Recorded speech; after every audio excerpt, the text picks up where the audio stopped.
Lula assume como presidente apenas em 1º de janeiro de 2023, mas já tem desafios pela frente. O mais preocupante é o rombo de mais de 200 bilhões apontados por entidades independentes e que pode chegar a até 400 bilhões, segundo a equipe de transição. Este rombo acontece por todos os gastos promovidos por Bolsonaro na véspera da eleição em uma tentativa de se reeleger, aumentando o Auxílio Brasil, liberando orçamento secreto para deputados e outros auxílios e bolsas que pagou faltando menos de 3 meses para a eleição.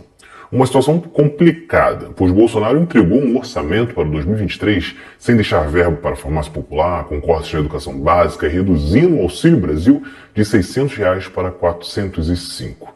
Uma situação que Lula precisa resolver em menos de 2 meses, pois não há condições da população ter esse corte em janeiro.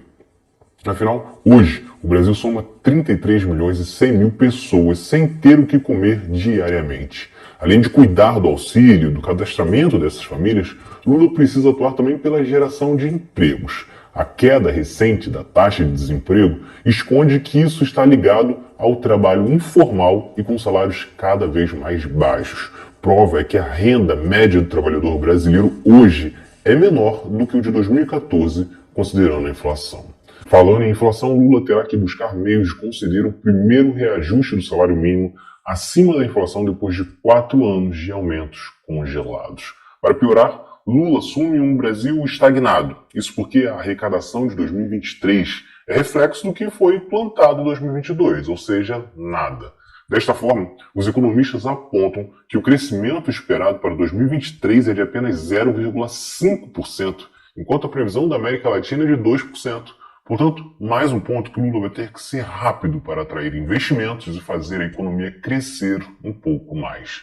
Outro grande desafio é na educação. As escolas ficaram fechadas em média 279 dias durante a pandemia. E o Ministério da Educação simplesmente ignorou isso e não criou nenhum grupo de discussão e nem elaborou um projeto para reparar este déficit de aprendizado, que ficou, afinal, muitos alunos não tinham condições de acesso remoto.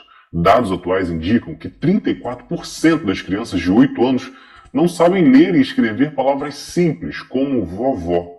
É o dobro do que era registrado até 2019. Outro problema é a evasão escolar. 11% das crianças e adolescentes estão fora das escolas no Brasil. São cerca de 2 milhões de alunos longe das salas de aula. Situação que precisa mudar. Assim como Lula também precisará reajustar os valores do Programa Nacional de Alimentação Escolar, que hoje, por exemplo, destina apenas 53 centavos de alimentação para cada aluno. No orçamento de Bolsonaro também, a educação básica terá o menor orçamento dos últimos 11 anos. São 11,3 bilhões, quase 1/3 do que era gasto em 2015, no último ano do PT no governo. Isso só para começar, fora valorizar as universidades públicas que estão atacadas no governo Bolsonaro com sucessivos cortes, reajustar bolsas, estimular intercâmbio, valorizar professores e muito mais. Na saúde, os desafios também são críticos. O orçamento para a saúde elaborado pelo governo Bolsonaro prevê 149,9 bilhões para 2023. É o menor valor desde 2014. Bolsonaro cortou 61% da rede cegonha, 59% da farmácia popular, 59% da saúde indígena, 56% em formação de saúde, 46% em controle do câncer e 36% no Programa Nacional de Imunizações. Aliás, estimular novamente a vacinação em massa é também um desafio para Lula, após Bolsonaro propagar o negacionismo, tendo resultado, inclusive, na redução de vacinação de diversas doenças no país. No meio disso tudo, Lula tem o desafio de levar o Brasil também de volta à cena internacional. Hoje o país está isolado do mundo, com Bolsonaro sendo ignorado pelos principais líderes do planeta. Esta tarefa parecerá mais simples, pois bastou ser eleito e Lula já recebeu sinalizações de Noruega, Estados Unidos, Alemanha e China de que eles pretendem voltar a investir no Brasil.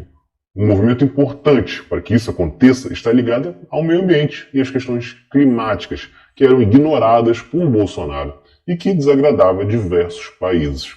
Para isso, Lula terá que cuidar para conter as queimadas e os desmatamentos recordes, a devastação de terras ligadas à grilagem, o controle dos agrotóxicos que foram liberados aos milhares por Bolsonaro e também trabalhar pela demarcação das terras indígenas. Diversos pontos que Lula se comprometeu na eleição, mas que em muitos casos precisará costurar apoio no Congresso. Então é isso. Se vocês gostaram, curtam, se inscrevam,